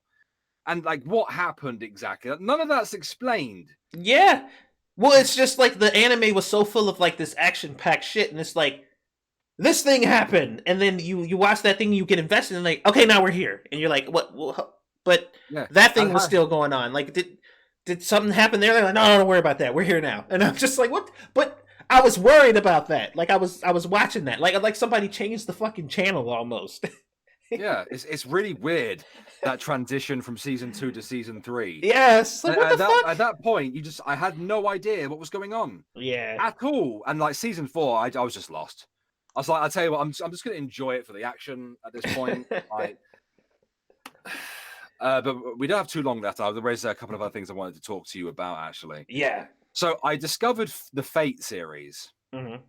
on Netflix, and I inadvertently started with the wrong one, not knowing what it is. Of course, after I started watching a few episodes, I looked it up and wanted to add it to my anime list. Realized there were about 4 or 5, 6 of them, and I don't think it's going to affect my viewing because I'm going to watch the other seasons. Which one did I watch now? Let me just go to my completed list real quick. I just finished last night Fate Apocrypha. That's what I watched. I watched Fate Apocrypha, 25 episodes. Hmm. And I tried to explain it to somebody the other day and I couldn't. Hmm. Well, I enjoyed it, but I had no idea what was going on at all. And I think it's like based on the game, isn't it? I believe so. I haven't seen any of those though. And I think I started off with the wrong one as well. The first one is like a different titled one, but I don't think like me watching that is going to affect me starting from the very beginning. But it's one of those anime that I liked it. I enjoyed it for what it was. It wasn't particularly good though, but I couldn't tell you what it was about. Doesn't that happen? Like, it's weird that happens. Like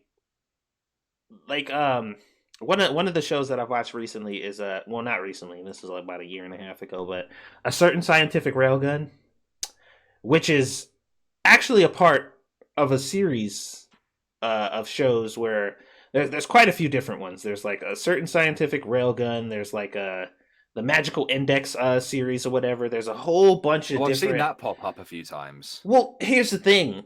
These shows are so interwoven, and it's so like I watched a video that was like 18 minutes long explaining what order you're supposed to watch these shows in.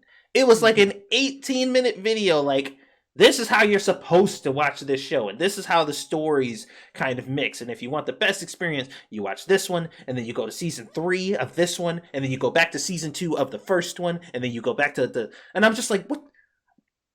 This is too much fucking work. I think there's like 3 seasons of one, 3 seasons of another, and then like 2 seasons of like the last one, and then like a movie or two. And the way that they recommend that you watch them is, I'm just like, I don't have fucking time for that. You want me to watch something that came out in like 2015 and then go back to one that was made in like 2008 and then jump back to the newest one, which was just recently came out, and then go back to. I'm just like, that's man. You know how much fucking work that is. I thought I was a little bit overwhelmed when what I did was with the Fate series. Is like I was like, I don't even know what order this is supposed to be in. Yeah. Like Netflix doesn't make it obvious, and they do that with some of the anime on there by Oh putting my by putting god. things into seasons by their standards and not by the actual standards that they're supposed to be released Oh in. my god. And I was like, right, okay, so right, I'm going to go to Netflix and I'm going to go through each individual one of these shows that start with the word fate, right? Yeah. And I'm going to go look and see what release date they came out, and then I'm going to edit on my anime list the plan to watch bit and put numbers next to them. Oh, it shouldn't be this much work. Yeah, man. And that's another thing as well, because on my anime list, like if you click on an anime, it will tell you whether there's a prequel or a sequel or a spin-off, Right, right? right, yeah. It doesn't do that on my anime list with Fate, the Fate series. Christ. It just gives you a bunch of side stories, like, it's really confusing. Yeah, and it made me stop because I really liked a certain scientific railgun. Like I just watched it out of nowhere, and I'm like, wow, this is fucking excellent. And what really confused me is I saw the index one, and I'm like, that girl looks like the chick from Railgun. I'm like, she looks strangely like her. That's so weird. And then I started watching it, and I'm like, is that her?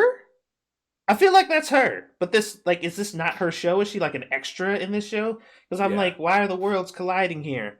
And then like I realized I'm like, oh, that is her. This is a different arc in this show. So I decided to look, and that was like the worst decision I ever made because I'm like, now I don't want to watch it now because it's too much. It is too much involved, and I have to make a literal commitment. And I'm like, I don't have that kind of I don't have that kind of time or patience right now. Or motivation. Yeah, just like no, that's too much work. Just best to watch the individual series and just hope for the best. Yeah. I wanted to talk about Log Horizon. Okay. I found that show hard work. Really? Yeah. The first season, it took me like 4 episodes to actually like, okay, I actually want to watch this now. I'm actually enjoying this. It's goes now it's going at a good pace. I'm starting to enjoy the plot a bit. I'm starting to enjoy the characters, starting to get attached to the characters. I got to the end of it. I was like, right, season 2, and I just couldn't. I don't know how many episodes of season 2 I watched before I just like, right, that's it. I'm not watching this anymore. I just didn't find it enjoyable. I can't remember how many episodes I got in. Maybe 3 or 4. I didn't like it. I hated the pacing. I wish I could describe it properly to you. It's just, it just didn't have that oomph for me. I just don't care. Like things did start to kind of get more into the reins of like political shit. Like they started kind of focusing a lot on the NPCs in the second season, and that did kind of pump the brakes for me a little bit. Where I was see, that's the thing. That's what got it going for me in the first season. Is when they started doing stuff that was politically motivated and they were working towards a goal. Yeah, of buying up property, doing it up, getting houses and homes for everybody. Learning that they could do certain things by like cooking food manually and whatnot to make it taste nice, and obviously starting to work with the other kingdom. And of course, I had that huge battle as well in the first season. But the second season, it didn't have the bite for me. It just like I should probably go back and just power my way through it, but it just didn't have the same overall. Yeah. See, like a lot of the shows we've been talking about now are isekai, and I did a stream a little while back where I was just talking. I went through my my queue, and I was just telling people like, these are some of the shows you need to check out or whatever. And it almost got me into like there's so many shows I want to rewatch. Another one of them being, this was another kind of inspirational show for me, but you ever heard of the Pet Girl of Sakura So? No. It's one of those slice of lifey animes where there's a dorm on this campus full of what the school deems to be failures. Okay. and they send them to this dorm because they're problematic kids. One of them is wants to be a voice actress. One of them wants to be a video game designer. One of them wants to be a manga artist, but she's a world-renowned actual artist, and her parents are like, "No, you will not draw fucking manga. Like that is Mhm. not something you are going to do. That's not something we're going to allow you to do." Yeah. So that's what she wants to do. Another one is like all these characters have their own like thing that they want to do, and it's just this combination of watching people that were around my age ish at the time Yeah. trying to figure out where they want to go with their lives or whatever, and it was a really good show. um and like I almost wanted to watch that again. I almost watched fucking god damn it, what is it, the music show, the dude that plays the piano and the girl who plays the violin. Is that the guy who like loses the ability to be able to like hear the music? Yeah, he can't hear the notes Um, anymore. I've not watched it, but It's I was so reading about it. fucking good. Oh my It's god. actually in like the top rated anime on my anime list. If I just get the list God, up I can't now, believe I don't remember what it's called. I just watched like 3 episodes of it the other day. I'll find it. I'm just going through the list now. I saw it today. Oh, where is it? Where is it? Where is it? Where is it? Where is it? Where is it? Your Lie in April. Damn it. Yes, that's what it's called. It's called Your Lie in April. It is You're a so lie in fucking April. good. Yes. It is really good. I had to wait for it to pop up, guys. I don't see it right away. But yes, Your Lie in April is such a fucking good show, and it's one of those smack you in the feels shows. Mm, But it's so good. It's so good, and it's so satisfying. It has one of those endings that you probably didn't want, but you're just like, yeah, that's probably how it should have ended. Um, Super good. Uh, School Live was actually a pretty good show. I don't know if anybody here has seen School Live before, but it is actually a zombie apocalypse show. And the concept okay. the concept of this show is these little girls who are surviving this zombie apocalypse, right? They they have detached themselves from the apocalypse so much. What's it called? School Live. School Live, yes. School Alive. No, School Live, like school and then the word live. Okay.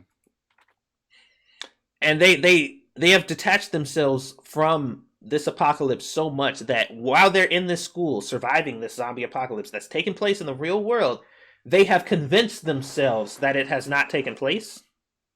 Mm. And they go through school doing their daily shit. You know, they have lunch and they talk about stuff or whatever, but there's an actual threat like of zombies. And the story is them coming to terms with the fact that they are in danger and they are going to die if they don't get one of the particular characters to let this go. Because they were doing it as a coping mechanism at first. But then they're like, Yeah. we can't keep doing this shit because they're getting into the school. People are dying. This shit is getting bad. Like, we need to break her out of this. Or else we're just gonna have to let her die. You know what I mean? Mm. And it's actually pretty gory and bloody and shit. Like, but it's got this cute aesthetic. Like when you see the intro, nothing tells you that this is a horror zombie experience. It's like this cutesy, girly, you know, whatever. And then in the opening, there's these little flashes. They're really quick of like, you know, blood and gore and zombies and shit that you would miss if you weren't paying attention. Yeah. It's a very deceptive anime, but it's so good. Have you seen The Irregular at Magic High School? The Irregular at Magic High School? Thank you for the donation, by the way. It's super good, though. If you guys haven't seen School Live, you need to check it out because it is very good. I've added it to my plan to watch. Oh, This stream is making my my list a lot bigger. yeah, this anime right here. I actually watched the first episode of this show somebody brought up, but at the time, I had watched Asterisk War. I don't know if you've ever seen that. No. Asterisk War. It looked very similar to this, and I, for some reason, watching Asterisk War made me not want to watch this. Like not that I really made a judgment on it or whatever, but I was just like, I just watched the show kind of like this. I don't really want to. So I put this on the back burner. War. Asterisk, I believe. Yeah. Gakusen Toshi asterisk. Yeah, and it was Yeah. it was okay. I mean it was fine for what it was, but going from that and then seeing this, and I was like, do I really want to?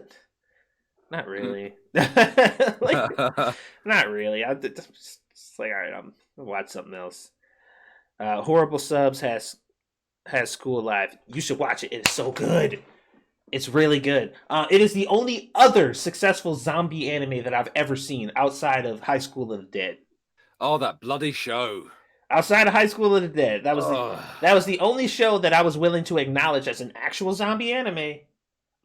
Even though it was super over the top, in every way imaginable. It was over the top with the action. It was over the top with the sexuality. It was over the top with the character tropes and shit. And I was just like, this show knows exactly what it is. But that's why I enjoyed it. Now, what I don't enjoy is when shows pretend to be serious, but then they supplement that with like this over the top bullshit. But they're still trying to put on this air of like, we're a serious show, but check out these titties for no reason. That shit annoys me. But this show knew it was like, we are a trashy, disgusting show about themes that are trashy and disgusting. And I hope you enjoy how I feel it. about fan service, mate. You know how I know how you feel about it, but I don't mind it. Like I've come to accept it with a few anime, right? Yeah. I just powered my way through it. Like I just accepted it. I cringed a little bit, and that's the reason why I won't watch High School of the Dead. I might give it another go. I don't know. And that's another hefty criticism that you can throw at Sword Art Online is that in the second season, the Alphi mark, when Asuna decides to escape her cage and she gets into the back server room and then basically gets molested by two octopus monster things. That made no bloody sense, and it was just why was it there? Yeah, it's just why this didn't need to happen at all, but it just did, and it's like those situations annoy me. Like High School DxD, that's another one of those shows where I can't, dude. You know I can't. I know you can't, but that's another one of those shows that knows what it is. Oh yeah. Displays itself as that, and is like, this is for you, you fucking weirdo. So enjoy it. And I'm like, I can appreciate that because it knows what it is. But those shows that pretend to be something else but throw that shit in. It doesn't please anyone. It doesn't please the people who are there to watch degenerate shit because they're like, it's just sprinkled in degeneracy because you think that's what normal weebs are into. Doesn't make sense. Yeah, it doesn't make any sense in this situation. It's completely out of place. And that type of shit is kind of off-putting because if I'm gonna feel weird about watching some degenerate shit, then I want to watch some shit that is unapologetically degenerate. I don't want to watch no shit that I'm watching trying to take seriously and then they're just throwing bullshit in there for no reason. I kind of felt like that about No Game No Life. Yeah, No Game No Life was another one of those shows that didn't need it. I loved it. I thought the show was great. Yeah, fantastic isekai, a different way of looking at it. It was this brand new world. Like I liked the concepts and stuff, but Jesus Christ, man. I've never had a show that made me feel more uncomfortable that many times. Like I can get past the blatant like overtones of incest, but the fact that she's a lolly, right, and she gets naked a lot, and there's no need to show her. Like obviously it blurs out the nips and the vag and stuff, but there's just no need for it whatsoever. And the fact that he's like taking pictures of them in the bath just does, like, I get that he has to be near her, but he gets massive anxiety and like whenever he's whenever he gets far away from his sister, but there's no need for it. There was no need for it. It seemed excessive and unnecessary. It was just like, this is here for God knows why. Who is this for? Like, we know who you think it's for, but those people are watching degenerate shit right now. They're not watching this. They're watching shit for degenerate people. And I use the word degenerate not as a negative per se, but that's kind of the genre that I'm talking about, where it's like these shows are like a fucking My Sister Is My Writer or some shit like that. Like those shows where it's just like, if it has sister in the name, this is some degenerate shit. I'm sorry. Like, it is. It's going to be, period. Even Um, Sword Art Online had that. yeah, Eromanga Sensei and fucking Oremo, which Oremo was actually, I actually genuinely enjoyed that show. The concept in itself pissed me off because we dipped into that degenerate territory where it's like you're my sister, but not really. We're kind of cousins, but not really. But you want to fuck? Like no, that shit's and the what pissed me off about that show is the ending and how that show went because he passed up ample excellent candidates of women who are going to love you and take care of you just fine. But no, I think I want my sister. I'm just like, no, just Yeah. just hit him with a newspaper. No, you cannot do this. So it's those shows that really kind of fuck with me. But like I said, High School DxD, fucking High School of the Dead, and those shows or whatever. What is it? The Demon Sister whatever show. I can't remember the chick with the red hair and the yeah, it's something. Those shows or whatever. If you advertise it as it is, or Keijo, that's another good example. Um, the booty bump sports one where they're on the water or whatever. You ever see that one? Or you ever? No, I've not seen that one. Well, No. not seen the show, but like you've heard of it at least. Yeah. That's another one of those shows where you're like, I know what I'm signing up for. I know exactly what this is going to be. But what happened with that show is it turned out to be much more focused on the sport itself than the actual shit. And the actual, like, the degeneracy was like, they're in bikinis. You cannot escape this. They are mature women in bikinis. There's kind of no way around it. But they treated it so seriously. Like you took it serious. You're like, this is important. Like her ass is fat because it needs to be for this sport. It is an advantage to her. It is literally an advantage to her having a fatter ass than the other girl in this sport because she's using it as her weapon. And so I'm like, somehow they made this degenerate shit turn out to be an actual legitimate sports show. And I was on board. Like, hell yeah, I'm on it. So it can be a mix. Sometimes there's a healthy mix. Sometimes it's just degeneracy for the sake of degeneracy. When it comes to the lolly stuff as well, it makes me just incredibly uncomfortable. Yeah, that's like there's just no need for it. There was a character in Fate Apocrypha, Fate for Apocrypha, and like she's some. There are these heroes that are summoned to the world to fight for their mage masters, and like whoever wins gets to make a wish from the Holy Grail, right? And they've all got like mythological, legendary, and genuine people from history, like who turn up and are great warriors. I think I was hearing about that. Yeah, they're all named after like historical figures. Yeah, you like even William Shakespeare's in it. Yeah. And you've got like Achilles who's in it as well. But there's a character in it who's supposed to be Jack the Ripper. And instead of like the idea of Jack the Ripper being like a guy, it's a little lolly girl, a little Lolita character made up of all these different children that were tortured and murdered. And like when she enters her battle mode and like she changes gear, the lower half of her is just basically a thong. Like and you see a bit of her midriff as well. It's just like why?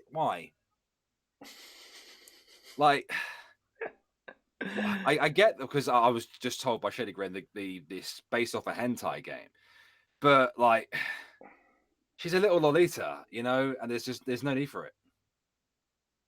Yeah, like I said, there are things that I can look past, and there are some things that I'm just like, no, stop, just. And then what it gives you is this air of like, we don't have confidence in our story. We don't have confidence in the fact that we can give you an engaging enough story without throwing titties in your face or fucking underage vagina. So here you go. Just like, stop it. Yeah. Just cut it out. Stop doing it. Yeah.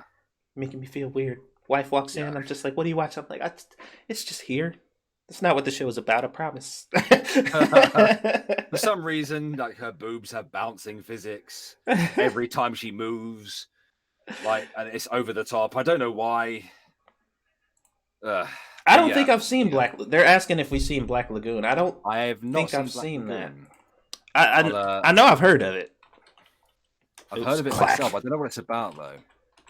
Black Lagoon 2006. Let me see if Couple of I seasons recognize there. this.